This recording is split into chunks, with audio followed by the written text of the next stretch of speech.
Welcome, gamers, to this Link to the Past randomizer race between Spin Sage and Silver Luca. This is going to be game one of the best of three series to determine the winner, the overall winner of the Master Sword bracket of the Gomo Podcast Mentor Tournament 2024. Both of these runners have made it all the way here to the finals, and we're going to be kicking off this series with a casual boots seed. So our runners are going to be starting with the Pegasus boots as well as a sword, and we're going to see how they get through the escape sequence here. Alright, let me get these streams all synced up for you guys. And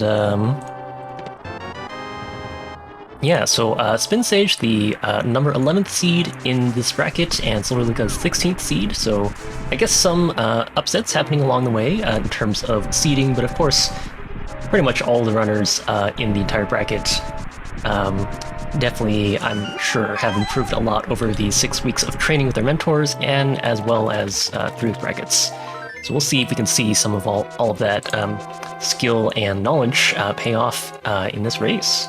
So ready, we're starting off with the Magic Powder. Of course, we don't really... And the Magic Mirror, alright. Some spicy, juicy items over here right off the bat. Now, Magic Powder probably isn't going to be super relevant until later on. Of course, we can use it to powder, anti-fairies or bunny beams into fairies, but there are none in Hyrule Castle, so that's not really a big deal. The Mirror, on the other hand, may be relevant, as with the Mirror, I'm not sure if both of either of our runners know this, but with the Mirror, you can actually mirror after rescuing Zelda from her cell, and you'll just end up at the front of Escape, and you won't have to dash or walk back. So we'll see if either of our runners, don't have that piece of knowledge. That can be a pretty big time loss. So we'll see what happens here in just a couple of minutes. But our runners kind of neck and neck here. Silver Luca, guess they had a little bit of trouble in that last room in terms of the dash lines, but still very early on in this escape sequence, so anything can happen. Spin Sage electing for a Spin Slash there, actually Silver Luca doing the same, and let's see how they approach this blue key guard. It's like both runners electing for a double spin hit, very nice. And there is our map for Hyrule Castle, so we are going to have to open every single other chest, including the one in Sanctuary. Coming up on Zelda's cell here, so we'll see what approach our runners have towards the ball and chain guard here. Both of our runners can take 2 hits from that ball and chain guard before dying. Okay, Spin Sage doesn't actually have that luxury anymore. And both our runners going to go for pots. Looks like both our runners actually going for a hybrid strat, so 1 pot and 4 slashes. And we're still pretty much even. Silver Luca with a very slight lead here. And Spin Sage with the mirror knowledge and gets to save that time. As I mentioned, Silver Luca unfortunately looks like they have not been in that situation before, so going to be walking all the way back, and you can see that this is going to make a big difference in terms of the early game time differential. It's a little bit unfortunate for Silver Luca, but of course, it is still early on in the seed, so even though it seems like an overwhelming time loss here, there's still plenty of ways that this could go. So Spin Sage is going to show us our Dark Cross check here in just a few seconds. And we have just a red rupee. It is worth noting that, very nice key dash set up by Spin Sage there, dashing all the way through the door.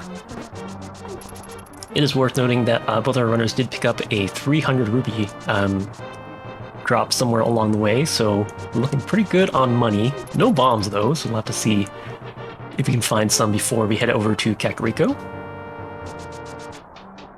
And Spin Sage setting up for another key dash, very nice. Alright, let's see what we have here in the back of Escape. As Silver Luca finally makes it back to the throne room and is going to go ahead and enter the sewers. We got the glove in the back of Escape, as well as 3 bombs. So not going to need to worry about bombs for Kakariko Village, although with in Casual Boot Seed, it's usually not that much of an issue, because last resort you can always bonk the rocks to the left of the Fortune Teller's hut above Kakariko. There's a guaranteed bomb that you can get that way. Spin Sage is going to exit here. With 430 actually. I guess. Yeah. Trying to figure out what happened with the with the timer there, but I guess I'm not gonna worry about it. All right.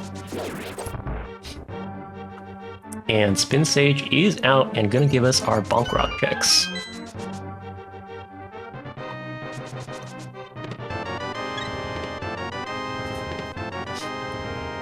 Usually that early glove would mean that we have an easy way to drop into the back of Escape, but of course that is not super relevant at this time. Oh, that's right, Spin Sage finished Escape much faster than normal because of the mirror. So we'll see how... I was like, that's a really fast escape time, but that of course is because Spin Sage was able to save a lot of time. So you can see it's almost a full minute of difference compared to Silver Lucca, and you know, part of that maybe is down to like room-to-room execution, but honestly, most of that is just due to the mirror. So that's making up for almost a minute of difference here.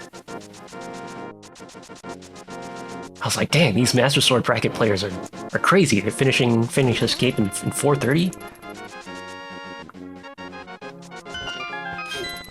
Alright, so Spin Sage did elect to check the item on Lumberjack Cave. Looks like it was nothing important. So not going to need to collect that. And Spin Sage says no to that fighter oh, okay. Changes his mind. Does elect to pick up that shield after all. Never know. Could come in useful. And Silver Lucca is going to take the same approach here, getting that tree pull, and going to go ahead and check what is here in Lumberjack Cave, which I believe was just a piece of heart. We've got a Master Sword over here in the Lost Woods drop-down. So we are just a lamp away from being able to clear Aghanim's tower.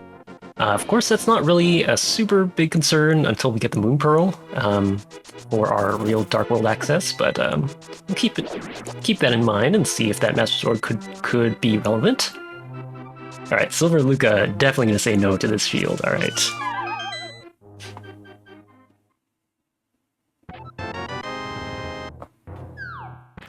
And both of our runners, as expected, are just going to go into Kakariko. No crazy meme Kakariko skip routes today.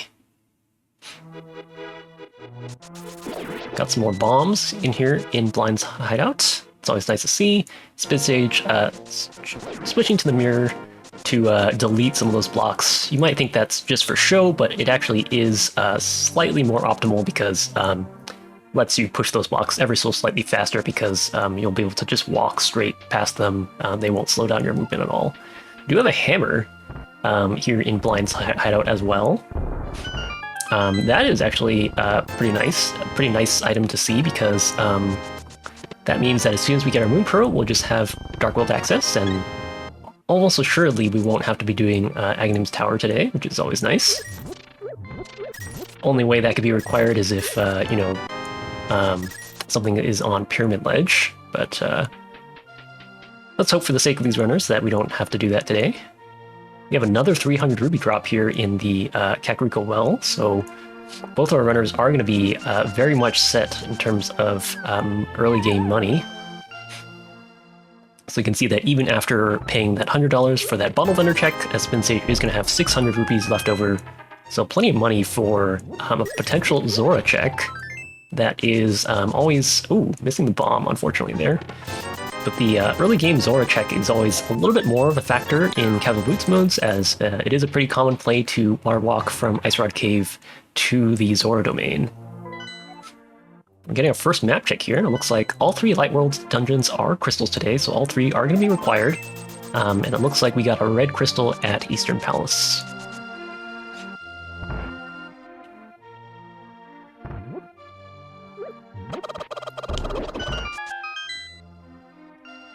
And Spin Sage is going to take that hammer and the magic powder and check magic bat here. I like this. And very nice with the mid-air map check. That's nice because you know for sure you're not going to be gaining or losing any frames when you do it then. And the extra screen transition gives you a little bit more time to input the data into your tracker if you want. So it's a nice opportune time to do that. Looks like Silver Luca is actually going to skip out on that magic bat check. So either choosing to skip it for now, or maybe just forgot that it's available, because this often you don't see that check available so early on in your first trip to Kakariko. But it was nothing of consequence, so luckily for them, won't really have any negative consequences there. And Silver Luca is actually going to be ahead here because of that skip. Spin Sage gonna elect to blind scout this, and actually that decision means our runners are synced back up perfectly as we go into this save and quit. It's funny how these little decisions here and there can just equalize things, and Spin Sage getting 2 hearts while Silver Luca gets 1, and Silver Luca is in the lead again. We got some real back and forth action going on. I expect both of our runners to be heading straight to the dam here. They do both have the mirror on hand, of course, so we're going to be able to mirror delete the block here, check both of these items in one go. Nice job, both of these runners deleting the right-hand block there. That will give that'll open up the way for a nice dash line out of here. Gotta save those few extra frames. Just 10 arrows in the sunken treasure spot, and both our runners electing to go right here. Not interested in checking Agina, just gonna go to Mini Moldrum Cave, and I assume, well, I guess, I don't know, anything's possible, but I think if it was me, I would probably be pretty interested in doing a fake flipper from Ice Rod Cave here. We have Zora money, so that's definitely nice. We'll be able to loop in that Zora check, and if you look at our other options, none of them are super great right now. We don't have a bow for Eastern, so we'd like to put that off if possible. Get a boomerang here in Mini Moldrum Cave, but nothing else. Just another piece of heart and a heart container. It is pretty nice, I will say, to be having 6 or 7 hearts this early in the game, especially since we're just a Moon Pearl away from Dark World access. Sometimes you end up here, trying to go to Ice Rod with only 3 hearts, and then one of these crabs can ruin your day, but both of our runners will be pretty safe against anything like that happening. And we'll see if either or both of our runners elect to do that water walk that I mentioned. We have the Book of Mudora here in Ice Rod Cave, so that potentially points to progression hiding out in Desert Palace. Of course, Desert Palace is a dungeon that we need to clear, but we unfortunately don't have a fire source to beat the boss. Alright, both of our runners are going to go ahead and go for that water walk, so same routing here. Now, I will say one thing about the Desert Palace option here is you might think it's pretty unfortunate if you have to go to Desert Palace and you can't defeat Lanmo, but you can get everything else in the dungeon, taken care of, and you could argue, oh no, Silver Luca is gonna get scammed at. Okay, both of our runners actually gonna get scammed out of that right-hand chest because both of our runners having 3 pieces of heart already, and getting the 4th one does unfortunately put you back into the swimming state. So that's just a really unlucky thing that can happen.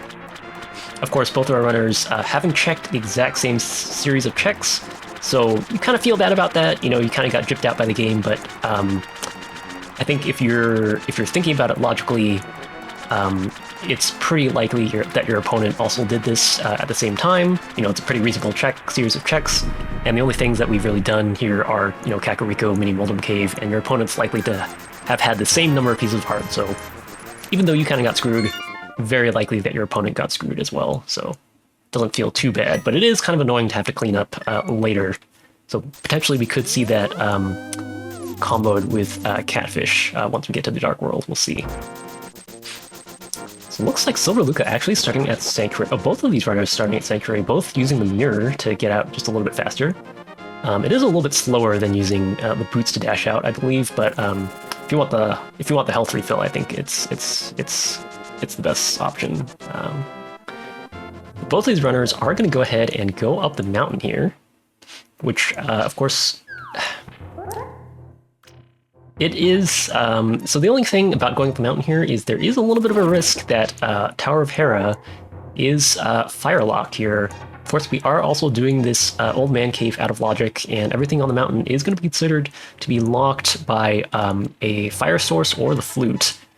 But of course, the mountain does have the most density here. We can use that mirror and the hammer to get over to the east side of Death Mountain. And there's 7 items waiting in Paradox Cave, another one in Spiral Cave, so definitely this is where most of the items are going to be, including that Ice Rod on Old Man. Always nice to see that early on in a seed. It means you won't have to go hunting for that later on. Nice spin speed setup by Luca. And also going to use the bomb technique to get up these stairs faster. Could have been a little bit more aggressive with that, but elects to toss the bomb a little bit earlier.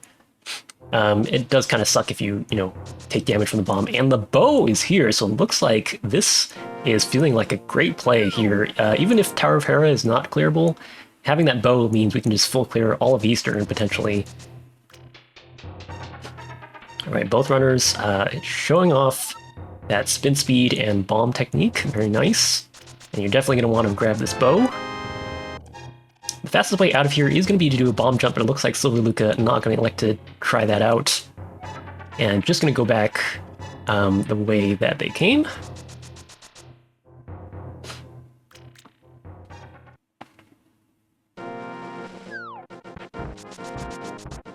And now we're going to see, I assume, let's see, so I assume we're probably gonna take a dip into, I guess we can check the Ether Tablet first, so that's gotta be first on the docket. Spin Sage is gonna go for this bomb jump setup. Let's see if he can get it.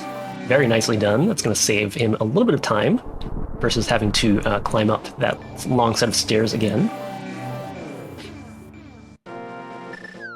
This is an opportunity to do a Dark World map check. Alright, so Spin Sage giving us that. Unfortunately, Turtle Rock is a pendant dungeon today, so that Ice Rod maybe not required, unfortunately. Looks like the other pendants that we have today are Thieves Town and Misery Mire, which actually, importantly enough, both of our medallion required dungeons are pendants today, so we won't necessarily need any medallions to finish the game today. Looks like we are seeing a dip into Tower of Hera here. There is a chance, of course, that this dungeon is fully clearable and in logic, depending on whether this is... Okay, we don't have the big key, so it looks like the big key is vanilla in the basement, which means that we cannot finish this dungeon unless we come back with either a fire source or the hookshot. Of course, Tower of Hera is not really the worst dungeon to have to come back to. There's a pretty good chance you'll be back up on the mountain. Ooh, and unfortunately, Silver Luca bonking into that dead rock and then kind of getting comboed by that, what is that called? The Tektite there. So unfortunately, we'll have to climb again and do that mirror transition again. Of course, they're going to show us this spin speed again to make that take a little bit less time, but it still feels pretty bad. And that is our other rod on Floating Island. So the fire rod hiding out in plain sight. Unfortunately, we can't get that until we have our mitts and our moon pearl, but that is very good information to know. That is also, of course, gonna, once we have access to that, that's gonna let us for sure clear Desert Palace and Tower of Hera.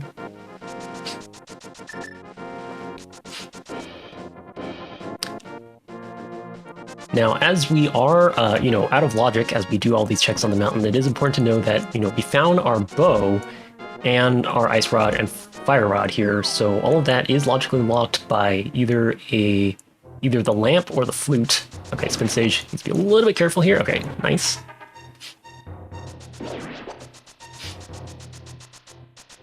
So that could potentially give us some hints as to where the lamp or the flute could or cannot be hiding out here. We'll see if that ends up being relevant later on in the seed. So especially the fact that the fire rod is up here means that most likely fire rod cannot be in any locations locked by the lamp. And if it is, on the flip side, if it is in a location that's locked by the lamp, then we have a pretty big clue as to where the flute might be. Right, so nothing else of note on the mountain, but I fully expect Spin Sage to just head straight over to Eastern Palace and just full clear that. It is going to be out of logic without the Fire Rod and the lamp, but of course, Eastern Palace really not the hardest dungeon in the world to do without a lamp on hand. And Silver Luca, I also expect to be trailing behind and doing the same things. We're also going to get a chance to see our checks at Sahasrahla here. Silver Luca, of course, being put a little bit behind by that death on East Death Mountain, unfortunately. Ooh, a nice hammer dash by Spin Sage. I believe that is probably the fastest way to do that room. And there's our lamp, so we're fully back in logic. So the game, I guess, the logic expected you to come here first, grab your lamp from Saha, and then head over to Death Mountain after that. That does, of course, also mean that we can full clear Desert Palace, so... Ooh, nice use of the boomerang by Spin Sage, saving them a little bit of time in collecting that large magic refill. That larger magic refill probably not going to be super relevant in Eastern Palace, but it is worth noting that even if we don't end up needing or using any magic here, it will save you some time at the end of the dungeon because you won't have to wait for your magic to refill. And Spin Sage looks like they're, setting up for Hammer Dash. That is the most efficient way through that room. It's a little bit tricky because you can't start a Hammer Dash while you're inside the doorway. So you saw Spin Stage got a little bit tripped up there, but gets the nice Hammer Dash through that room. And we'll see, there are 3 items hanging out here in Eastern Palace. Looks like the first one is a bottle with a bee in it. So we're going to be able to check the item on Sick Kid once we get back to Kakariko.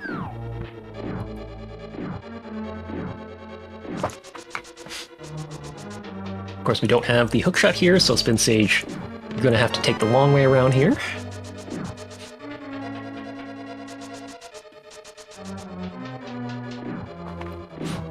I really appreciate seeing the, like Hammer Dash type strats here in Eastern Palace. That's something that you only really know if you are, tuned into your randomizer strats, as of course in the vanilla game it's not possible to have the Pegasus boots when you enter this dungeon. So, in the vanilla speedrun of this game, you will not have access to any of these, dash lines or Pegasus boots strats. That's something that only comes up in randomizer. Alright, looks like we're going to get an attempted quick kill with a pot and an arrow. Unfortunately, Spin Sage, I think, was a little bit too high for the spawn trigger, so messed up that strat, but backed it up pretty nicely with some sword beams. Silver Luca is going to go for the same strat and gets it. Very nicely done. And let's see, looks like we do have only 1 item left, so we'll see if either of our runners elects to take the Eastern Palace 50-50. Looks like Spin Sage is going to be thorough here and play conservatively in terms of checking the vanilla big key chest first, and it looks like Silver Luca is going to do the same thing here. So, and when I say the Eastern Palace 50-50, there are some runners who will elect to go to Armless Knights first, and that way you get to skip this long check altogether if the remaining item happens to be on Armless Knights, which does happen 50% of the time.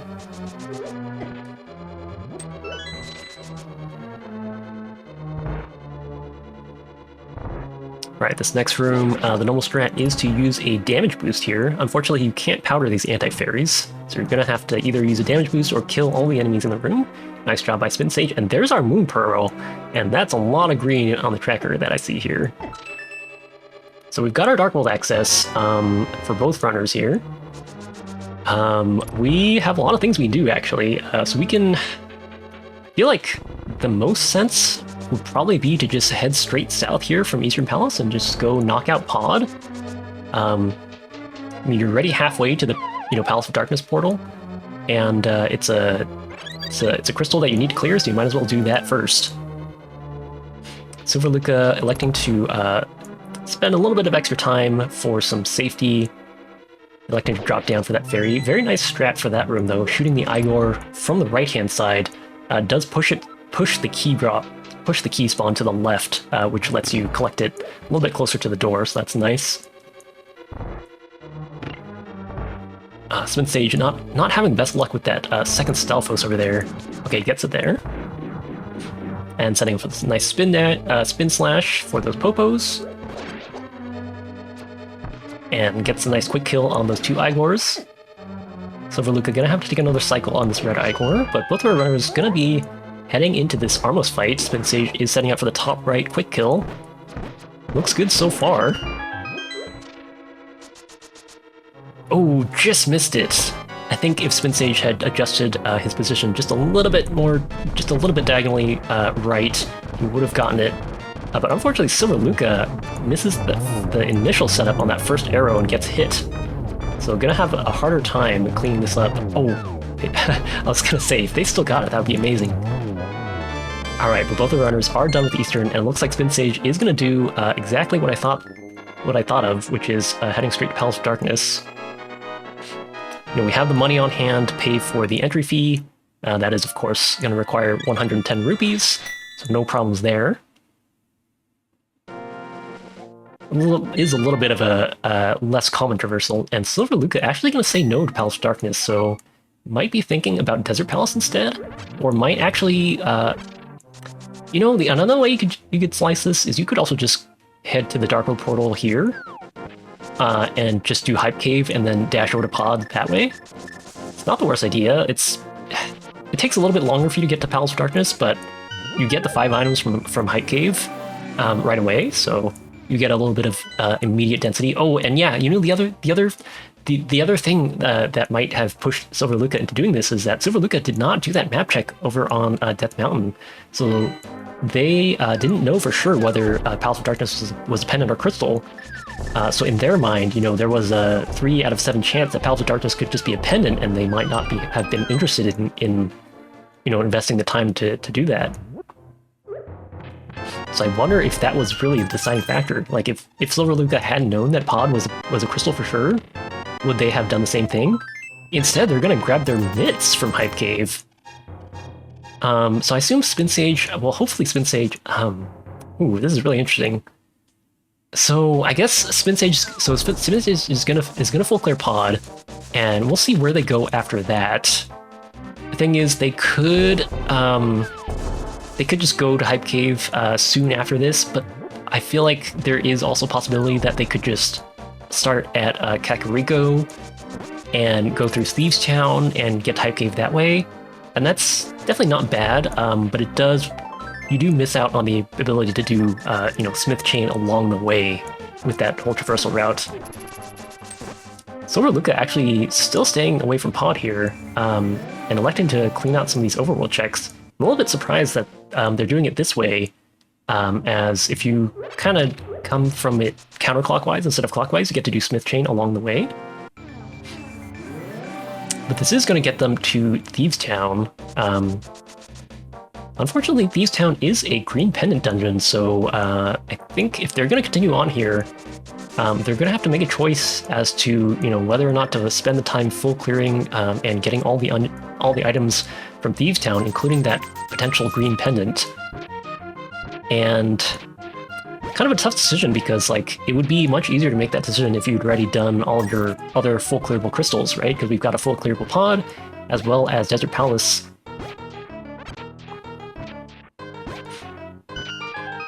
Alright, Spin Sage not finding anything in Palace of Darkness so far, but of course, this is probably not time that he's going to lose. You know, you're going to have to do this dungeon at some point. You might as well full clear it.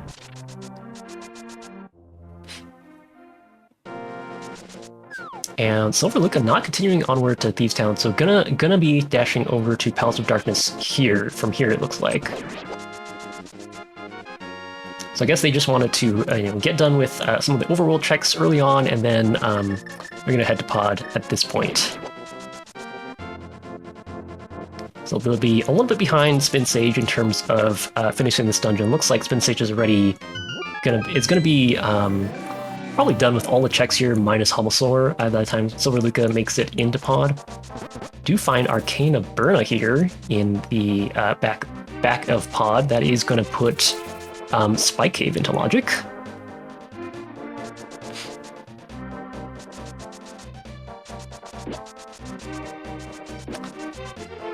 Let's see, so if you're Spin Sage here, I imagine the next logical step here is going to be Desert Palace. That's our only other full clearable dungeon besides Hera, which kind of doesn't feel like it makes sense to go up the mountain just for a single item in Hera right now. I guess plus Spike Cave, but still. You probably want to wait for Myth before going up the mountain. So we've only got Desert, and then of course we can full clear Thieves Town, but that's a pendant dungeon. So I imagine Desert is going to be the priority here.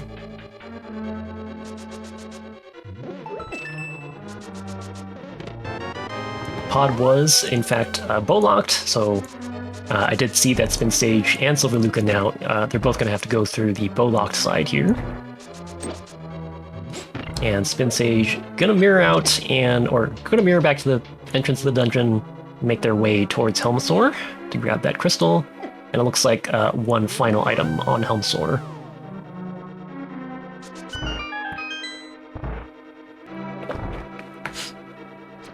Very nice arrow shot.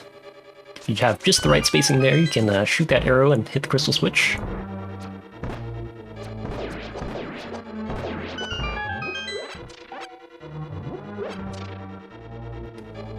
Right, and Silver Luca taking a nice dash all the way through that conveyor belt room with the spikes. If you just move towards the left side of that room, you can dash all the way up and you won't get hit. Spin Sage, unfortunately, out of arrows here, so probably going to want to pick up at one or two of these refills here. Yeah, makes sense.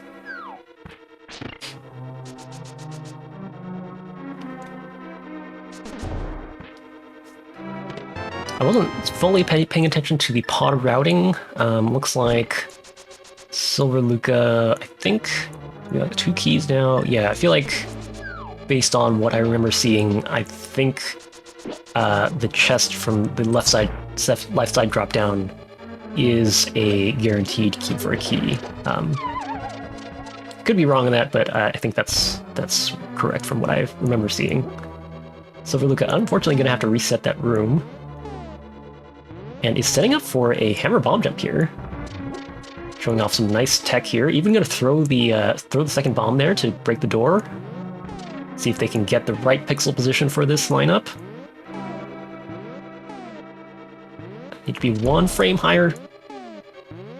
Trying to get that 1 frame input. That looks good. Very nicely done. So doing that trick does let you route here a little bit easier. As you'll be able to check the big chest and then the other chests, and then you'll be able to go to the straight to the basement and then mirror from there. So it can work out a little bit nicer in terms of the speed at which you collect things. It of course does also depend on where the items are and whether you have to go to Harm's Hellway, I think. But Spin Sage going to enter their fight with Helmsor. Nice, gets the despawning of the fireballs for phase 2. And gonna try to set up for those arrows, but unfortunately was not quite lined up there.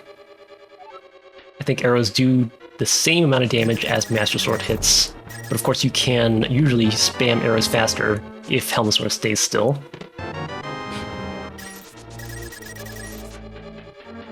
And that is going to be crystal number 2 for Spin Sage at around the 33-minute mark.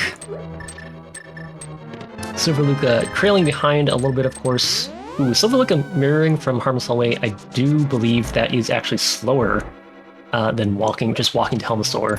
I think that's the one place where it's a little bit slower to mirror. Probably not by much, though. Although, oh, they haven't done this drop down. Okay, never mind. I didn't see. I wasn't paying attention to the way that Silver Luca was routing down. Okay. Ignore me, they definitely needed that key, so ignore what I said. Alright, Spin Sage is going to not go to Desert here, just going to elect to go to Hype Cave. Actually, I do like this because even if you wanted to go to Desert from here, you could just stop by Hype Cave real quick and then dash over to Desert that way. So I like this.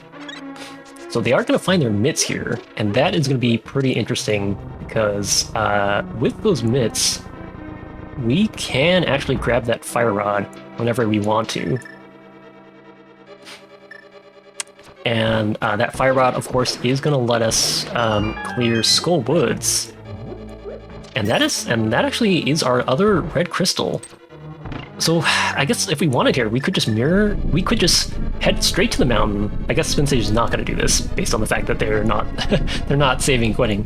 But we could head straight to the mountain, grab the Fire Rod, finish Hera, check Spike Cave potentially, and Super Running Cave, and we could take that Fire Rod, clear Skull Woods, and then do a big old loop through and do Smith Chain, and then Pyramid Fairy at the end of all that.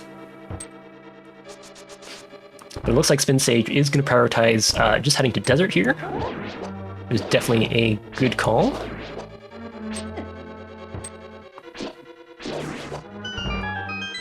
Let's see if there's anything here relevant on the Desert Palace ledge. Looks like it's just Red Rupee. And Silver Luca gonna enter their fight with Helmasaur. I think both of our runners electing for the sword held out strat to make the hammer hitbox just a little bit easier to deal with. Gonna be 17 hammer hits for phase 1.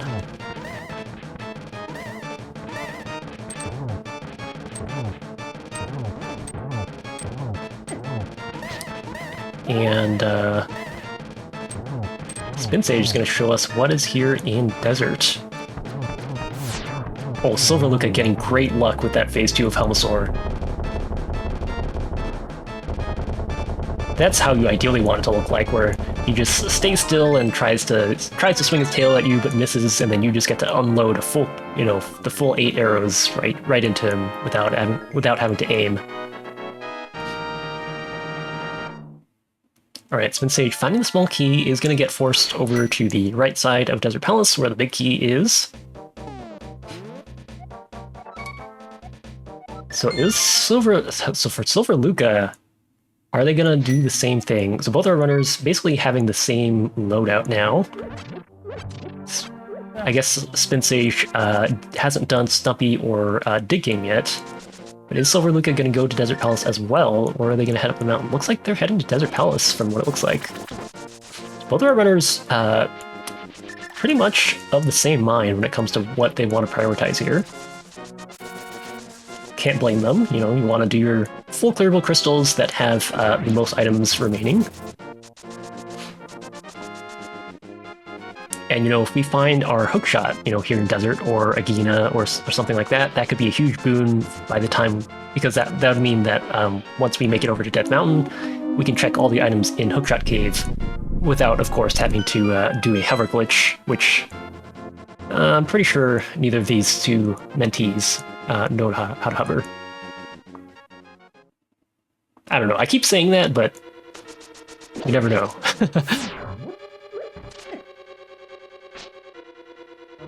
That is a very specific piece of tech, so... Alright, Spin Sage heading into the back of Desert Palace here. Just has to take down Lanmo, and looks like Lanmo doesn't have an item on them, so it's just going to be for the crystal here. And I assume both of our runners are going to be finishing up with the Agena check.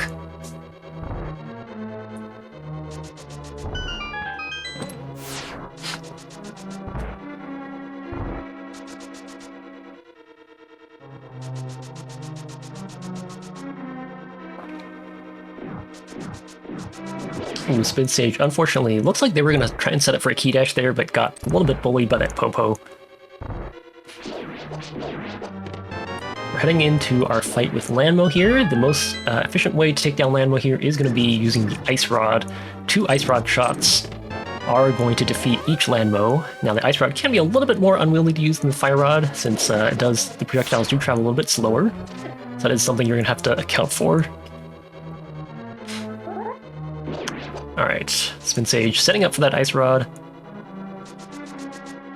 Gets one shot on each of those first 2 Lanmos. Unfortunately, he's not going to have enough magic for the 3rd Lanmo, so we're just going to have to finish this fight off with their sword. Unless they can pull up some bow Lanmo strats. Oh, that was unfortunate, just flying in the exact wrong direction. Alright, and that's going to be crystal number 3 for Spin Sage. Looks like that 39 minute and 10 second mark. So So Silverluca just enters the back of Desert Palace right now. The only other difference here is that Silverluca has already done, of course, Stumpy, Cave 45, and Dig Game. So those are 3 checks that Silverluca does have on Spin Sage. But we'll see. Spin Sage might be able to do those checks in a slightly more efficient manner if they loop it in along with, Smith Chain, as well as potentially Pyramid Fairy, but we'll see where he decides to go from here. I have to imagine that Fire Rod probably seems pretty appealing right now, given that, I think if Thieves' Town was a crystal dungeon, maybe it'd be a different story, but it's a nice half magic to find. Are we going to start at the mountain? Yes, we are. All right. So this is going to be grabbing that Fire Rod, and of course we can also complete Tower of Hera. I guess you could say that there is a small argument for coming back and trying to do Hera later once you have the hook shot, but I don't know if I'd worry too much about saving the extra time by doing Hera Pot. Like, having the hook shot and getting to do Hera that way is definitely faster, but I don't know if it's that much faster. Right, Silverluca, unfortunately not having the best luck with the Ice Rod shots, gonna have to finish all 3 Landmos with their sword. So gonna be losing a bit of time on this flight. Spin Sage heading into Tower of Hera, and is going to get a nice break in the tile room in the basement in order to, while they can assess what their next move is.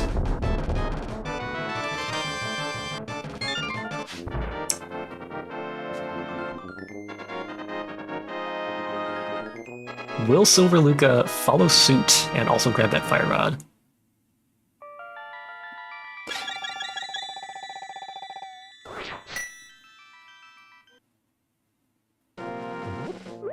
After doing Aegina, of course. So let's see, besides Fire Rod, what else do we need to get here? We just need the flippers and the hookshot, I think, by my estimation, right? And we need both of those for Swamp Palace. We do, of course, also need entry to Ice Palace, but if we wanted to, we could just sequence break there. But we are going to need those flippers and the hookshot for Swamp Palace, so really that's the name of the game here. Where are those 2 items going to be?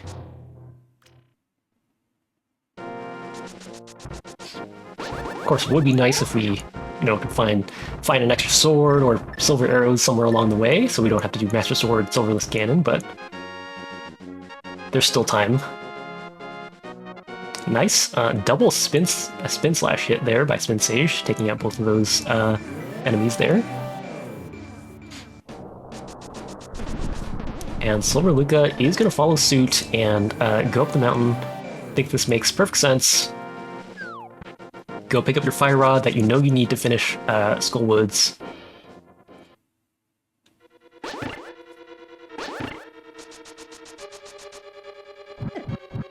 And Spin Sage is going to set up for this bomb jump here. Looks good. And there's the flute. That's a nice pickup. So that's going to let us... it's unfortunately, we don't have the opportunity to use that to clear Desert Palace a little bit faster, since we've already done that. But it is going to let us check the 2 items in Mire Shed, as well as the item in Checkerboard Cave. So that opens 3 more checks for us.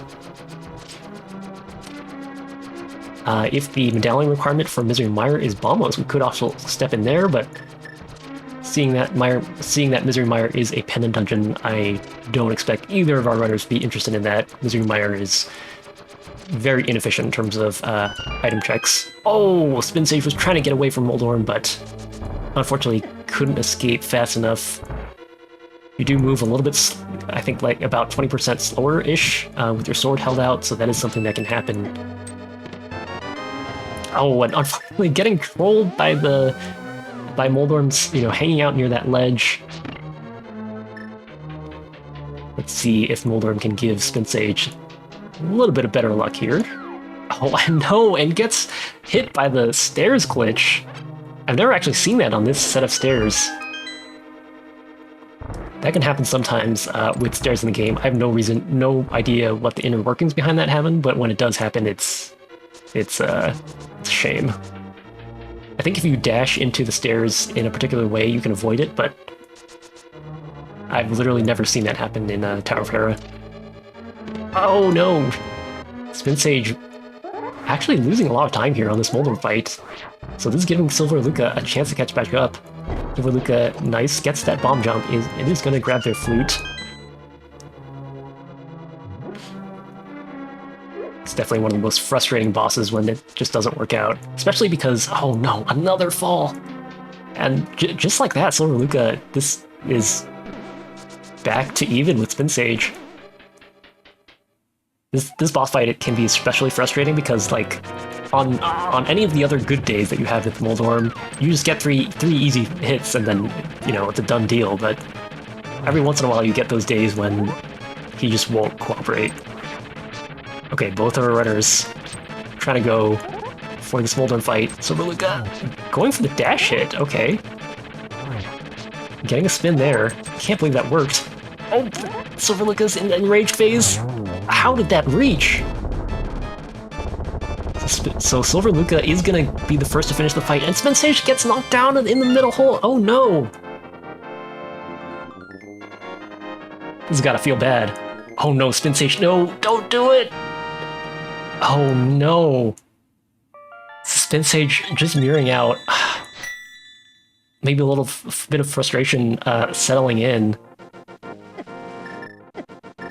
I mean, I understand that you, you know, don't want to just waste all of your time, you know, banging your head against a wall, but we have to come back and do that later on, right? So that's gotta just be like a straight time loss.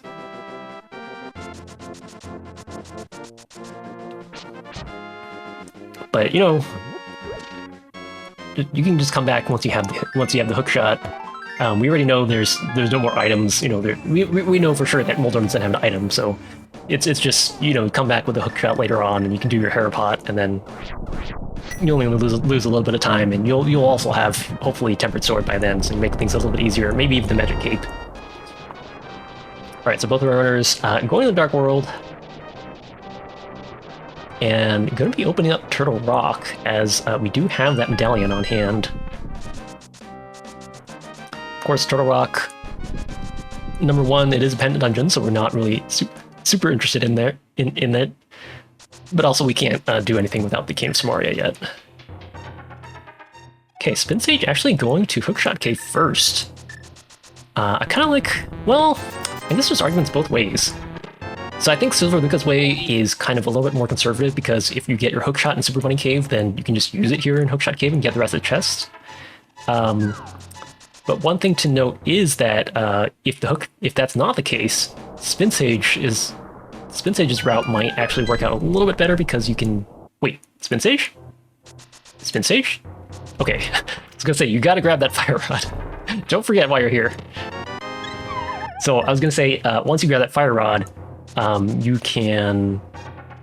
I guess you can go to Super Bunny, check those two items, and then save and quit from there.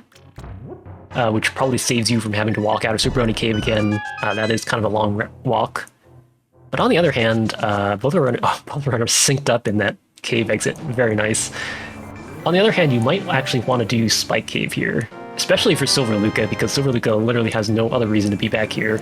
I guess Spin Sage has a little bit more of an excuse because they have to come back to finish Moldorm. But yeah, Silver Lucca gonna go ahead and try to give us this Spike Cave check. If you don't get it now, you're only coming back once you have the hookshot on hand. Okay, Silver Lucca looking for some extra health. Doesn't really need it, as they do have Half Magic and Burna, and Spin Sage gonna elect to skip out on Spike Cave. We'll see if there's anything important here. They are going to gain a significant amount of time, though. You know, don't underestimate the time it takes to walk out of Super Bunny Cave all the way to Spike Cave, and then go all the way here, and, you know... It's just a bottle, though, so Spin Sage gonna dodge being bitten by that one, and is going to gain a good amount of time. It's actually a pretty good call, considering that, you know, Spin Sage knows that he probably lost a lot of time on that Moldorm fight, right? So these are the kind of skips that you kind of might need to be making in order to make back up that time. when you otherwise wouldn't. Okay, so both runners gonna activate their flute here, and then I assume we're probably just gonna head straight to Skull Woods here. Oh, that's right, we still need to check Sick Kid. Alright, Sick Kid first. This is also a chance for Silver Luca to catch up on that Magic Bat check. There's the Cane of Samaria. That is interesting. So the good thing about that is we're going to just be able to do the Icebreaker clip in Ice Palace, so that dungeon is definitely going to be faster. The kind of interesting part about that is that Turtle Rock is now fully clearable with that Bombless Medallion and those 2 rods and that Cane of Samaria. And I've definitely seen the flippers in Turtle Rock before. Stop me if you've heard that one before, but that's definitely somewhere that the flippers could be. But both our runners synced up now. I guess Silver Luca, Silver Luca is, back synced up with Spin Sage because Silver Luca elected not to do the Sick Kid check, which I think does make sense, because Silver Luca probably is thinking about heading to Thief's Town and doing all of those checks after this, right? But unfortunately, that does mean they're gonna be spending a little bit more time here because they don't have that Cane of Samaria, so forced to push that statue and do that room the vanilla way.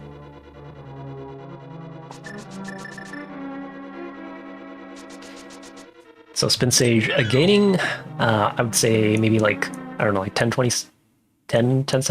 seconds there. And is going to be the first one into the back section of Skull Woods.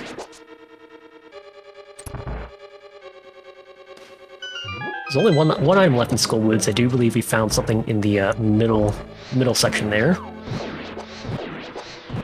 Both of our runners having access to half magic, so it makes these rooms a lot more breezy.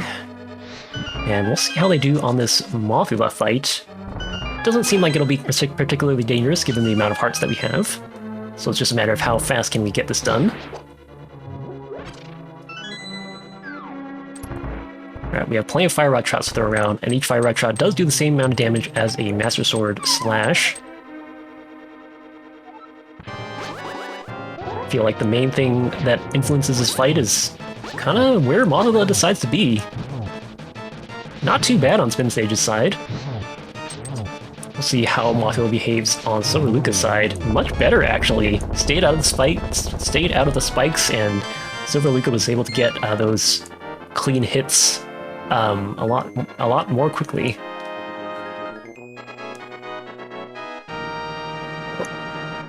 So we do still have one more item to pick up here in Skull Woods. So we're going to be going back in for this chest underneath the bridge here.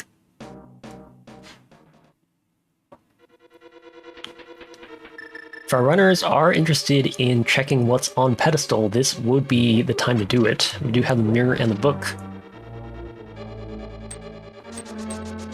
Ooh, nice dash by Silver Luca. Love seeing that. These little things, and you could that was a perfect example of like how you saw that Silver Luca was a few seconds behind, and then just that dash kind of almost equalized things entirely. Of course, we are seeing a little bit of divergence here, so Silver Luca gonna be doing that pedestal check. Just a piece of heart though, so Spin Sage not gonna punish for that skip either. And like I said, Spin Sage does have to think about how much time he lost on that Moldorm fight, so could be a very calculated skip, actually, as, even if there is something on pedestal, like, it's not going to be relevant until you can finish Misery Mire and Turtle Rock. I say that, but we can already finish Turtle Rock as it stands, and Misery Mire, that just depends on the medallion, so... Alright, and there's our other item in Skull Woods, just going to be a shield upgrade. Silver Luca also going to set up for this same bomb jump here.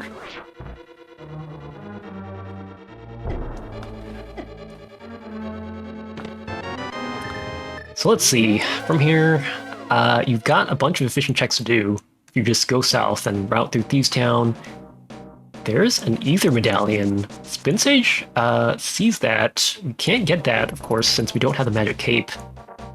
Hopefully not going to be needed, as both of our Misery Mire is the only dungeon that could require it, and hopefully we don't get to a point in the seed where we're having to dive into Pendant Misery Mire. Alright, so Spin Sage gonna go around here and give us Graveyard Ledge and King's Tomb. From here you could either flute back to Kakariko, take the portal again, and then continue on that way, or you could go all the way to Catfish. You would need to do a bomb jump across the river, like a bomb jump fake flipper setup. But if you could do that, you could check Catfish and that remaining chest in Waterfall Cave that is still outstanding. Don't know if either of our runners are going to do that, but it is an option. I do feel like that is probably not the priority at this point. Like, I feel like if you're going to go to Catfish and Waterfall Cave, you might as well do it after Pyramid Ledge and Pyramid Fairy, right? I feel like all the other checks are probably going to be a little bit more efficient, and you can just dash straight up there from what's it called? From Pyramid Fairy and Pyramid Ledge. But Spin Sage going to flute over here. Huh. Not quite what I expected. Is this just rushing for Pyramid Fairy and Pyramid Ledge? That could be what this is. Silverluca gonna dash back. I think with the boots, this is, I want to say on par with fluting back, so I think with the boots, this is actually a perfectly fine reversal. I think without the boots, it's faster to flute.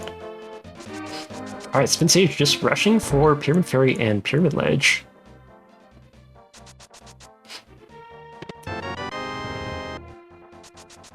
Whereas Silverluca is going to, go towards the very dense area of checks here in Thieves Town and Village of Outcasts.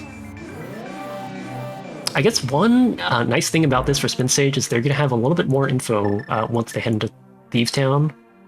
Because both of our runners are going to have to decide what to do about Thieves Town in terms of whether we spend the time getting all the items in there as well as that green pendant. So Spin Sage is going to have done a little bit more in terms of checks before they head that way. Just 300 rupees on Pyramid Ledge. Let's see what's in Pyramid Fairy. Remember, this was locked by Armos Knights and Mothula. Just bombs and a red rupee. Gets a red potion for his troubles, though. So I feel like for Silverluca, we'll see how many items are in the front four checks of Thieves Town, which Silverluca is going to step into right now. But I feel like if you're Silverluca, you might be a little bit more tempted to skip out on the rest of the items in the back of Thieves Town, not having done Pyramid Fairy and Pyramid Ledge. And Spin Sage is going to follow up on Catfish and potentially Waterfall Cave. Alright, so we've got 2 items in Thieves Town already in the first 2 chests. And I feel like, yeah, there's a pretty good chance for Silverluca that we probably leave everything else behind, especially if there's another item here in the front. We also still have Misery Mire Shed and Checkerboard Cave outstanding. There's the hookshot at Catfish! So Spin Sage's route potentially paying off big time here. And yeah, we don't even need to step into Waterfall Cave there because we know the flippers can't be there. And Spin Sage is heading up the mountain. If the flippers are on Hookshot Cave, Spin Sage has just routed this like a god. And if they're not, Spin Sage can just head into Turtle Rock. I don't hate that play either. I do think in terms of item density, Turtle Rock is going to be a little bit less efficient than, doing all of the Smith Chain overroll checks, but Turtle Rock is a pretty efficient dungeon in terms of just like item density. There's a lot of stuff in there. And in the meantime, Silver Luca is not going to get to Catfish for that hook shot until they finish pretty much everything here, I have to imagine, right? Like, if you're in Silver Luca's shoes, you're going to want to do Smith Chain. You're going to want to do, you know, Purple Chest, Bombos Tablet. You're going to want to finish all of that. And then you're going to finish with Pyramid Fairy, Pyramid Ledge, and then finally go to Catfish after that. Which is all going to be very efficient, don't get me wrong. It's just like, it's just unfortunate that the hookshot is going to be kind of last on that whole chain of things. Alright, here's a moment of truth. Are the flippers here in Hookshot Cave? If they are... one more chest. Come on, what is it? It's just a hard container. And Spin Sage, thinking about it, yeah, this is a really important decision for Spin Sage. Do you continue and commit to Thieves to Turtle Rock, or do you go elsewhere? Looks like they're saying no to TR. Okay, so electing to stay with Overworld checks, it looks like.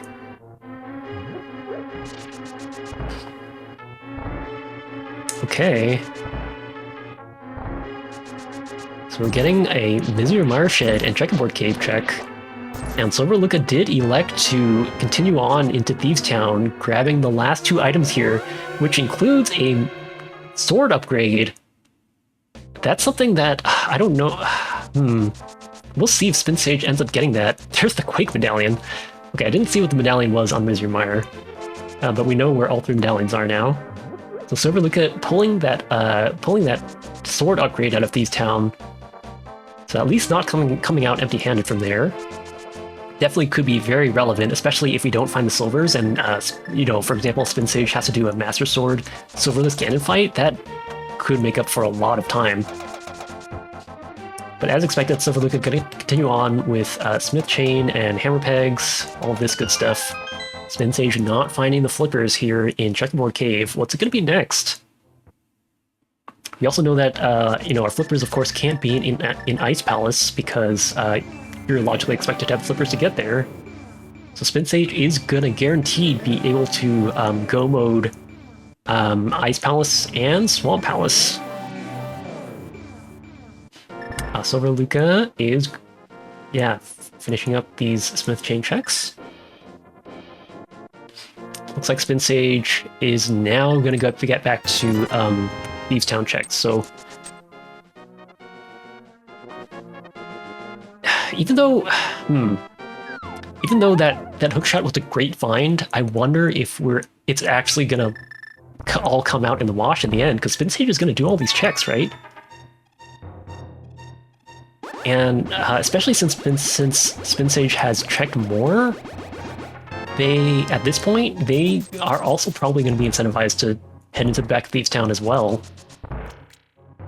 So, I don't know if I'm being crazy here, but I feel like both of our runners are going to actually just end up in the same place. Just because our flippers were not along this path. The only difference is if Silver Luca finds flippers in like Purple Chest or Bombos Tablet, they might just take that and head to Ice Palace with it, which would lose them time because we know that the hookshot is not an Ice Palace, it's at Catfish. So that is a potential danger scenario for Silver Luca here. Of course, they don't know it, but so I guess if you're rooting for Silver Luca, you actually don't want to see the flippers here. You want to see them go all the way to Catfish here. So where else could our flippers be? I mean, my money's on Turtle Rock for sure. It just seems like the right place for it, based on the seed and because like I feel like I have seen the flippers there a lot. Flute is another thing that I feel like turns up in Turtle Rock a lot, just anecdotally. But we still have Bombos Tablet, but we already seen. Let's see, it can't be in Swamp Palace, can't be in Ice Palace. I guess it could be in Mizir Mire. It looks like Mizir Mire Medallion is Bombos as well, so we do have access to full clearing Mizir Mire. But I have to imagine you're gonna check Turtle Rock before Mizir Mire, right? The density is just so much higher. Okay, nothing on Purple Chest. We're gonna get Bombos Tablet next.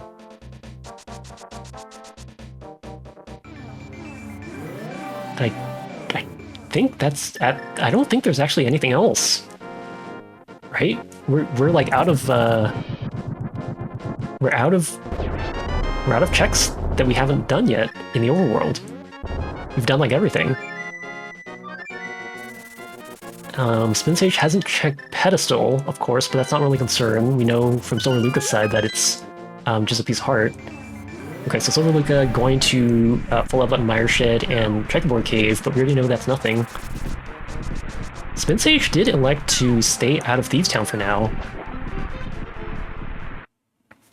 That could be interesting, so I think skipping Thieves Town is not the worst call here. I always say that, you know, in general, overworld checks are faster to do than dungeon checks. Although I don't know if that would include, like, just the first 4 checks of Thieves Town. But it's pretty trivial to get back to Thieves Town, and you just flute there and then lift the, you know, it's a straight trip to the portal since you have mitts.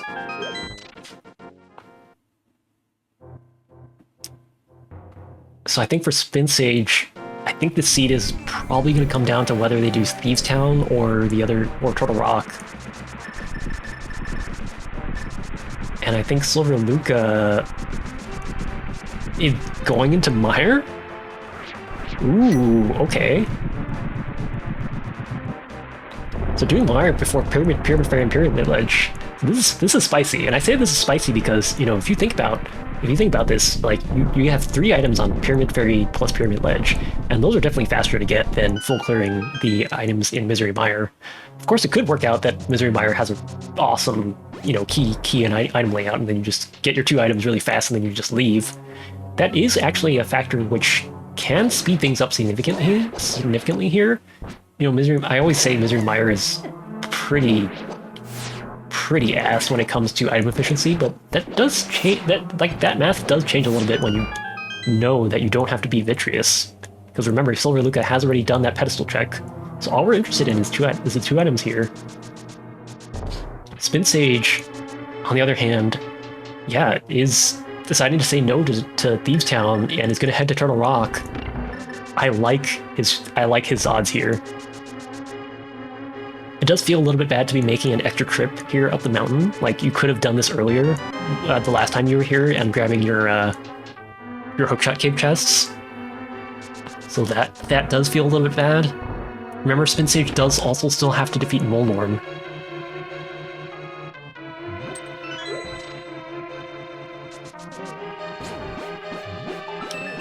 But the flippers have to be... If I'm not mistaken, the flippers have to be in one of these 2 dungeons, right?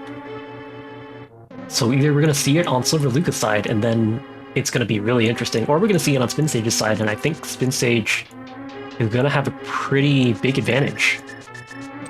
And just based on the pure item counts, I do think it's just based on the numbers, it's just much more likely to be in Turtle Rock here, right?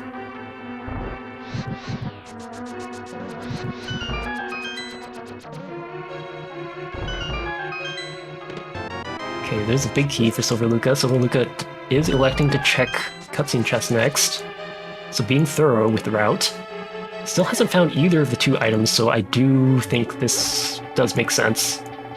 Some runners will elect to skip Cutscene Chest and delay it until last, but remember, we're just looking for 2 items here. We're not interested in killing Vitreous if we can avoid it. So, you know, you'd rather do Cutscene Chest than Vitreous.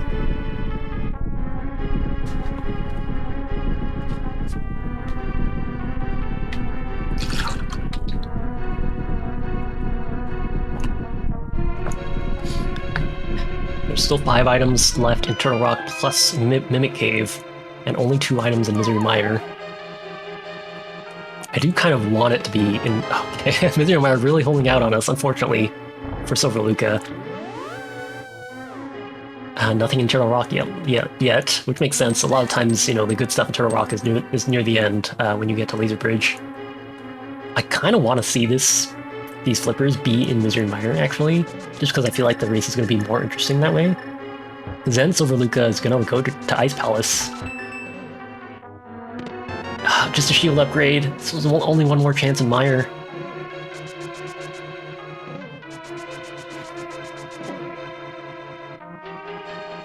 Okay, like Spin Sage needs to be careful with these chain chomps. Oh, doesn't get the right setup there for the crystal pegs. A lot of runners will try to set up for some invincibility frames there, but Spin Sage didn't make it in time. Okay, gets the right setup there. Nice. And the mushroom. Great. Great. Lovely. Okay, Silverluca. The other items on Vitreous. Okay. Well, I mean, if the flippers are on Vitreous, it's fine. But if they're not, I feel like this is getting to be too much of a time loss for Silverluca to come back from. This is the problem with Misery Mire, is that, like I said, there was an opportunity for the key and item layout to be really nice. Ooh, that was a nice strat by Spin Sage, using the invincibility frames to dodge the bunny beam. I don't think I've ever seen that one before. Like, if the item key and key layout if the item and key layout in Misery Mire was really nice, Silverluca could have just been out of here like a few minutes ago, right? But as it is, they're having to go all the way to Vitreous, having full clear this entire dungeon, and that's just a huge time sink. For just 2 items, one of which was just a shield. So I'm actually really surprised that Silverluca did this before Pyramid Legend Pyramid Fairy, of all things. But maybe it was just feeling like they needed to make a play, or just wanted to follow up on a Spidey sense, tingling sensation that they felt about Misery Mire. They're going to be heading into their Vitreous fight. Does have some good equipment on hand, so they have Half Magic, Cane of Burna, and Tempered Sword that they can use for Phase 1, and of course they also have 28 arrows that they can use. We're gonna go for some big damage boost strats to begin with. Very nice. Might not even have to use the Cane of Burna here. Unfortunately gets hit there. Okay, showing off some very nice tech there. Taking damage from the slime there does, I was gonna say, be a little bit careful there. Taking damage from the slime there does only do 1 heart of damage. So lets you kind of get invincibility frames. And unfortunately it's just a red boomerang, so that whole trip to Misery Mire not paying off. And I think that means the flippers have to be Eternal Rock, right? Unless it's on, of course, the Mushroom Shuriken.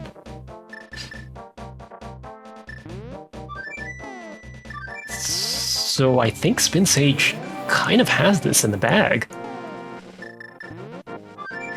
I don't think there's anything else, anywhere else it can be, right? We've already checked the boots checks, and there it is. And that is going to be go mode for Spin Sage at the 1 hour, 12 minute, and 20-second mark. Oh no, Silverluca is heading into Ice Palace. Fake flipping into ice. I mean, I don't hate this call either, actually. I mean, we know that it's not going to pay off, for sure. It'll be interesting because both of our runners are actually heading into ice at the same time, but of course Spin Sage is going to get to go mode ice. I don't hate this call in Silverluca's shoes because, as far as they're concerned, the hookshot can be in here. We know the flippers can't be in here, but the hookshot can be in here. And that hookshot can potentially, could theoretically lead to the flippers in Hookshot Cave. So I don't think this is bad. Just unfortunately is not going to work out in this particular seed. So Silverluca going to be taking the time to get all the items in here. We'll see if Spin Sage elects to spend any time here. They are still on Master Sword and Silverless, so they didn't elect to check Pengator chest, but I think definitely he's probably gonna have an eye open for opening some of the other chests along the way here. Alright, both of our runners electing to hit the crystal switch here. If you're in go mode like Spin Sage is, then you definitely want to hit the crystal switch 100% of the time. If you're not in go mode and you're looking for items like Silverluca is, then there's kind of trade-offs depending on how you want to route the dungeon and what kind of plays you want to make. Okay, both runners get it simultaneously trying to do the icebreaker glitch. Looks like Silverluca gets it first. Spin Sage trying to use these pause buffers to get that one frame movement. Nice, very nice, gets it.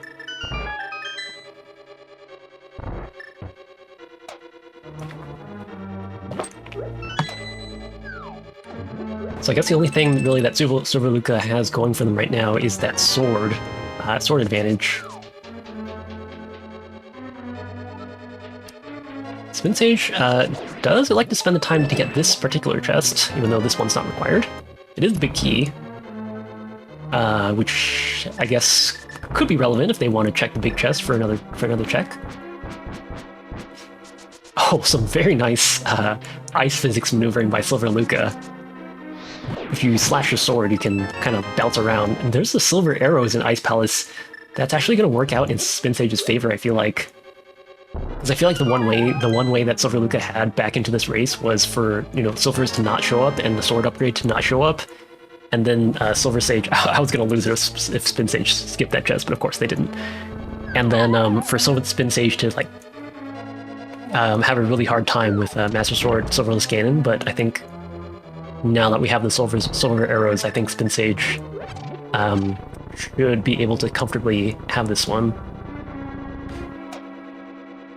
Looks like Silverluca electing to skip out on Iced Tea, actually. Interesting decision. It does take a long time to get over there, I think, since Silverluca did hit the Crystal Switch on the way in.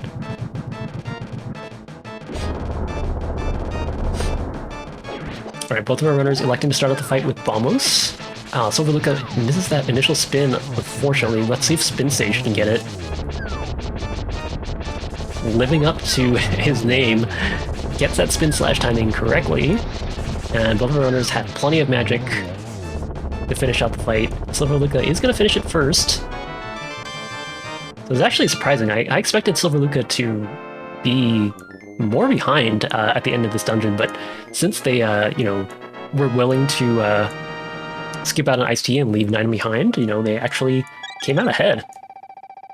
Even though Spin Sage, didn't care to look for that many of the items here. So it's good news for Silverluca, but unfortunately they still need to go and find their hookshot at Catfish and their flippers in TR.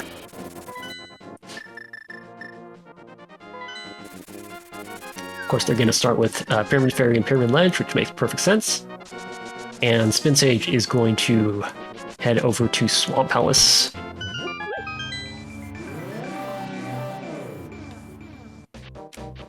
If you're enjoying watching this match so far, I highly encourage you to give both of these runners a follow. That will also mean that you'll be notified for whenever Game 2 happens, which I believe has already been... I don't know if it's been officially scheduled yet, but I think our runners have been talking about scheduling that, so definitely don't want to miss that if you are enjoying this race.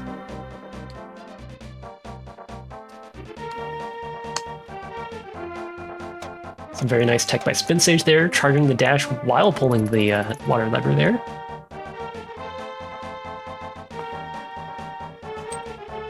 And Silverluca gonna walk over the big bomb. And it's gonna be pretty straightforward call for them to head over to Catfish at this point, because if you don't do it now, it's gone forever. And the only other thing you have open is Turtle Rock. Alright, so Spin Sage, yeah, just gonna hightail it to Argus at this point.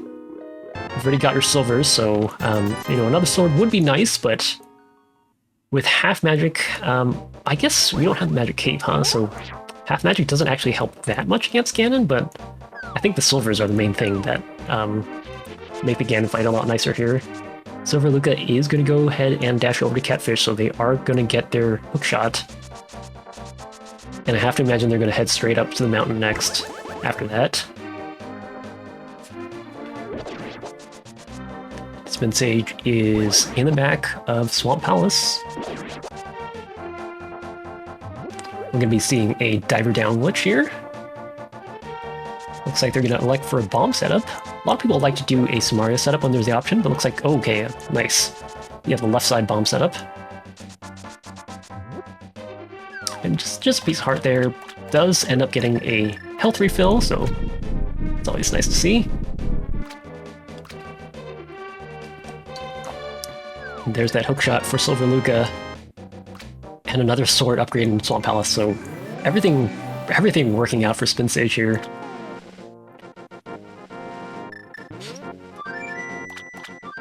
Yeah, Silver Luca correctly deducing that they don't need to check what's in Waterfall Cave because, of course, Slippers can't be there. So they're gonna be checking Hookshot Cave first, and then diving into Turtle Rock because that's literally all that's left for Silver Luca. So it feels bad. They're gonna have to find their flippers, find their go mode flippers in pretty much at the last location possible. Right, Spin Sage is locked in combat with Argus, just doing single slashes for each puff. Definitely a much easier fight now with that sword upgrade. And gonna be setting up for, looks like Ice Rod strats on phase 2. Can be a little bit hard to, yeah, I was gonna say, it could be a little bit hard to get that to work since the Ice Rod particles do travel a little bit slower. There's the Magic Cape. Alright, that is actually a nice item. Nice. That's like the one remaining luxury item that you'd like to have.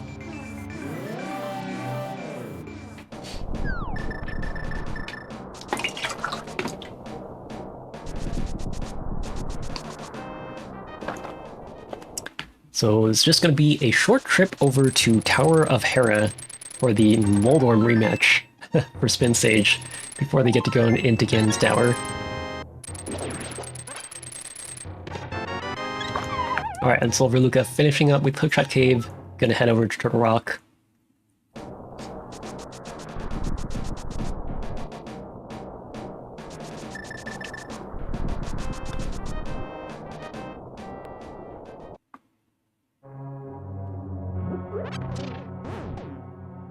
Spin Sage gonna like to take this portal. It's only a few seconds slower, I believe, at most. And there's no risk of getting bullied by any of the dead rocks. Silver Luca is going to gain, I think, a few seconds on Turtle Rock routing. I do think Spin Sage took the other Turtle Rock route and checked the Compass Chest first before going here to the Fire Rod Lock side. Very nice hook shot by Silver Luca. But I believe doing these two chests first and then mirroring back to the front is going to be slightly faster overall.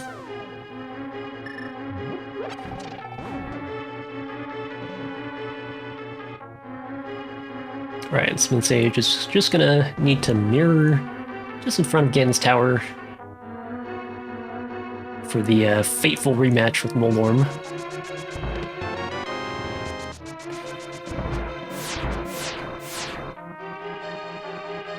He's gonna be setting up for that Harapot glitch with the hookshot.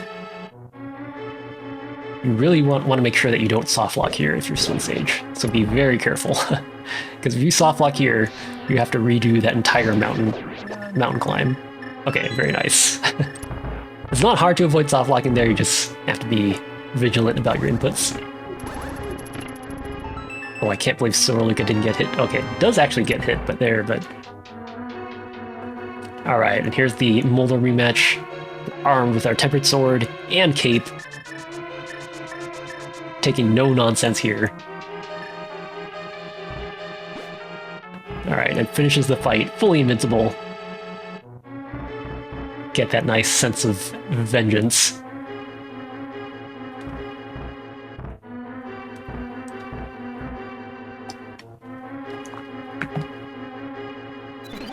And that is going to be crystal number 7 for Spin Sage at the 1 hour, 23 minute, and 20 second mark.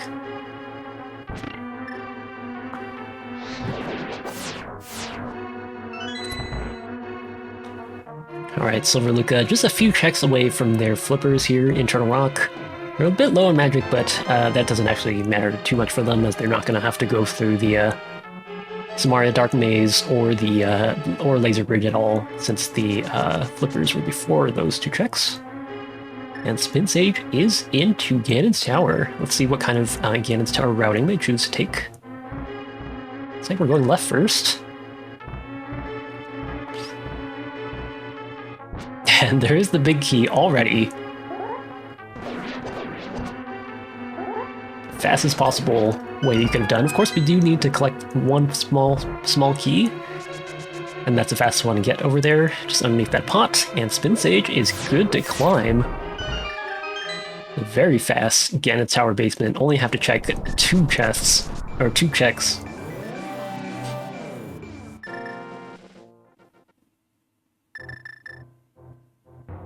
Some nice hookshot used by Spin Sage.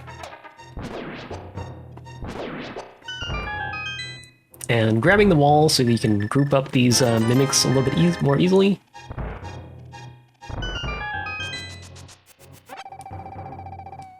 And a nice and simple strat for Mimics 2. I'm gonna have to remember that one for when I'm coaching mentees next year. Because I've done you know, more advanced Mimic 2 strats for a while now, so sometimes when I try to think of something that's easier to execute, I kind of come up blank. Alright, and Silver Lucca is moments away from finding their flippers and being in go mode. Of course, they still have to go and defeat Argus in Swamp Palace. There it is. As Spin Sage enters the Gauntlet phase of Ganon's Tower. Oh, a nice prize pack for these enemies here. Yeah, and Spin Sage making use of the Fire Rod. That's the one thing that's great about having half magic on this climb, is that you can use your magic a lot more liberally, and the Fire Rod does help a lot, you know, being able to Fire Rod across those spikes as well. That's something that you can't do with the bow and arrows.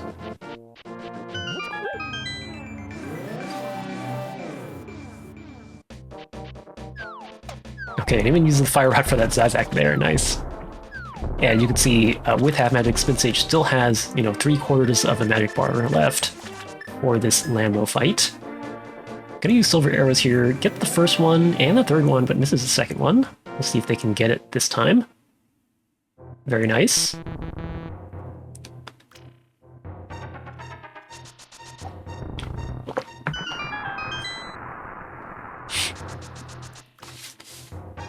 And things are looking pretty comfy for Spin Sage here. Got almost fully topped up on life and magic. Got plenty of arrows. Got 2 red potions in the bag if we need them. Gets the nice 1 cycle on the second Wizrobe room. Let's see how they handle this Torches room. There's various strats for doing this.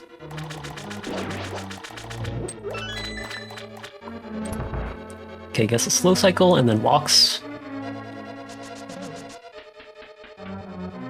Simple and clean. Silver Lucca is going to set up for this spec equip setup here. Nice. Spin Sage is going to need to grab the small key from the mini Helmsor in this next room. Ooh, I was gonna say, I was really interested in seeing what that setup was. They're like waiting there.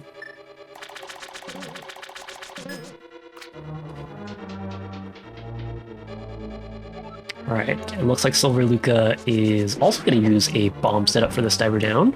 Are they going to use the same setup as Spin Sage? Yeah, okay, same buffered up left diagonal setup. Some people will use the... okay, Spin Sage using the Magic Cape again. Taking no chances against Moldorm.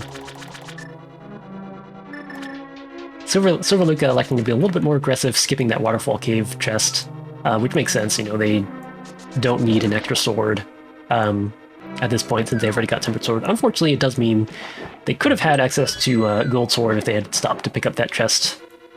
But Tempered Sword is definitely more than good enough to get the job done.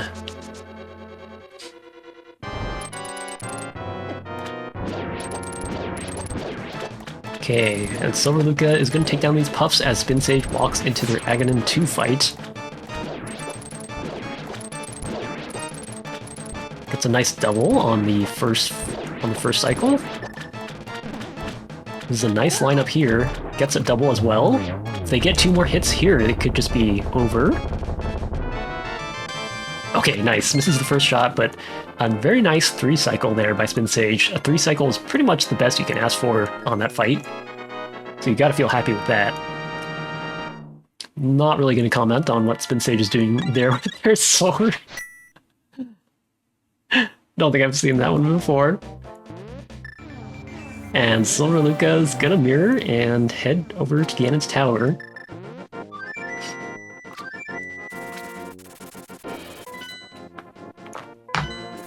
Alright, Spin Sage with the cape out as extra insurance for this Ganon fight.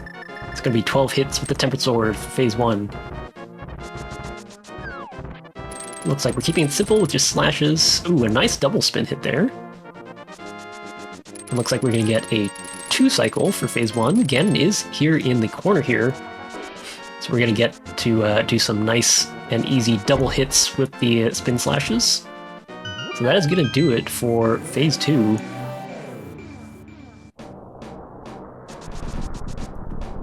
Okay, we're a little bit low on magic, but again, we have silver arrows, so not going to be a problem. Just 3 more hits for phase 3 here. Silver Luca also electing to take the Super Bunny portal route. Some nice quick swapping there to delete the block. Alright, and Spin Sage is into phase 4, electing not for a torch glitch, which can be optimal. Okay, needs to be a little bit careful. Ganon is going to be in the bottom left here. Okay, nice. Yeah, plays it safe, dodges that fire bat. I like the safety. Oh, setting up for... Oh, this is going to be at least a double here. Couldn't get a triple there, but... Yeah, I was going to say, should be able to finish the fight there. Some very nice confidence on phase 4 there by Spin Sage. And that is going to do it. Spin Sage is going to walk across that bridge and finish first with a time of 1 hour, 31 minutes, and 8 seconds. So GG's to Spin Sage. As Silver Luca just starts their Ganon's Tower. It is going to go right here. They already have the mirror out, so let's see. This might be a Hope Left route, potentially.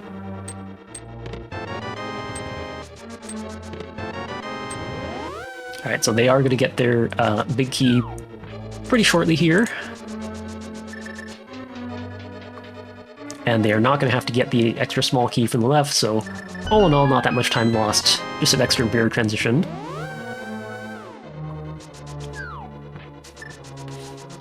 Let's see how Silver Luca does on their Ganon's Tower climb.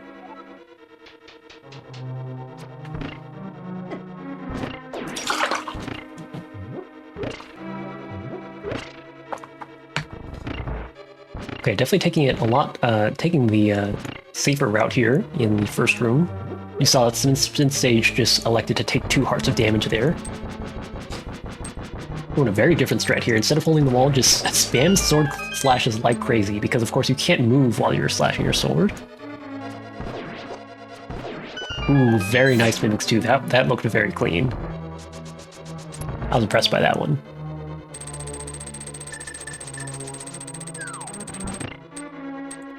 Are we gonna see a cape dash here?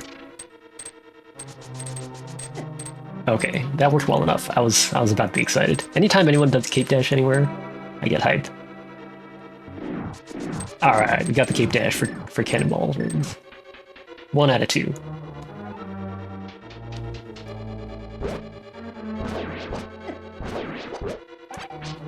Okay, and it's into the gauntlet here. And like Spin Sage, Silver Luca does have their Fire Rod out, as you can see, really helping out against these Stalfos as it just melts them instantly.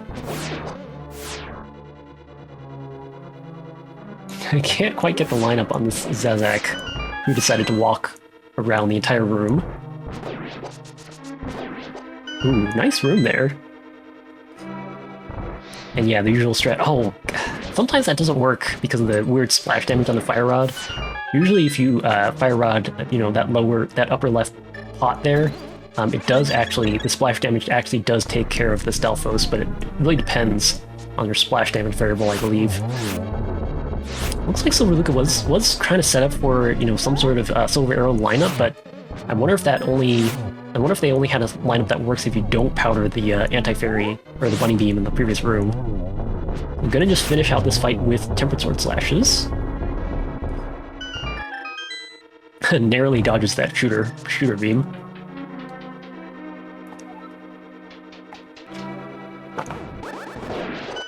Alright, very nice Wizzrobes 1. And let's see if they can get this one cycle on Wizzrobes 2, just like Spin Sage. Nice.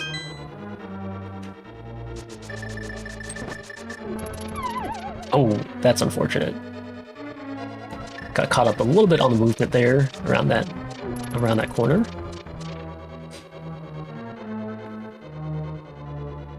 Okay, we see a different strat here. I don't actually know which one of these is faster.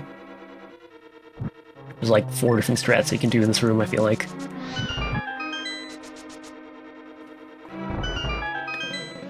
And Silver Lucca, having gotten 2 keys in Hope Room, is not going to need the key from the Mini Helmstorm in this next room, so you're just going to be able to go straight ahead.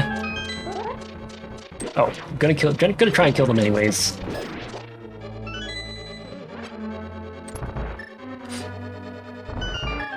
Yeah, you only need 2 keys to proceed here, but I think once you have, once you have a muscle memory for grabbing a key there, it doesn't hurt to, grab an extra one. All right, Moldorm fight here. Nice Spin Slash. Gonna set up for a second one. Okay. That's the one scary thing about Spin Slashes, you can get knocked back. But Silver Lucca successfully and correctly holding in, and getting to avoid falling. It's a 2-dash strat for that Mini Helmstorm room. I don't often see that one. Alright, so Spin Sage did get a 3-cycle here on Aga 2. Let's see if Silver Lucca can do the same. Oh, only gets 1 hit there, so it's going to be difficult to get it at this point. Yeah, I remember that was a blue ball. Unfortunately gets hit by it. So it's probably not going to get the 3-cycle here, yeah. Could potentially get it here if they land 2 shots. Oh, misses that one. So going to be 2 cycles slower here on Silver Lucca's Aga 2 fight.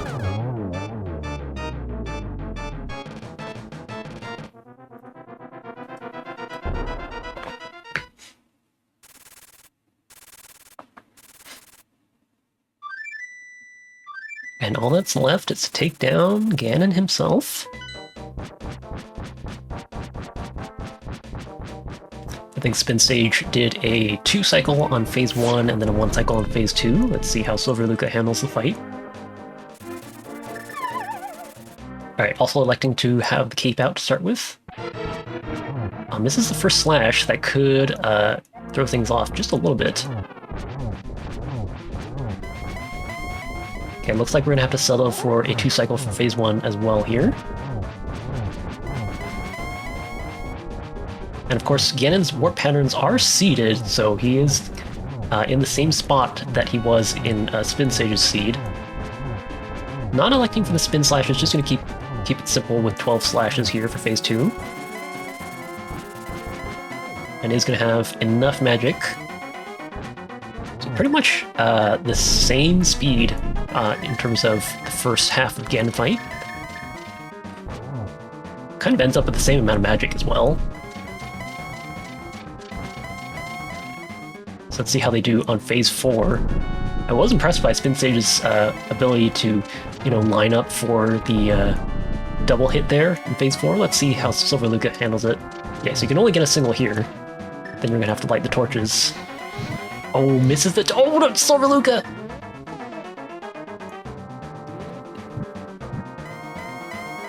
Do you have enough magic here? Do you have half magic? Oh, okay, you can get a double here. I don't know if the torch is going to stay out long enough. No, use the lamp! Oh god, that's really scary. No! Oh no! Actually, I don't think they had enough magic. for that last torchlight.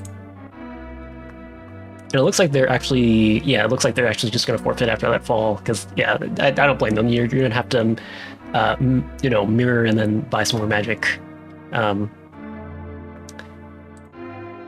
at that point, you know, your opponent's already finished, so no big deal. But that is going to do it for this race between Spin Sage and Silver Lucca. So game 1 going to Spin Sage. I believe game 2, if I understand correctly, is going to be an all dungeon seed. I do believe that is the mode that Silver Lucca chose.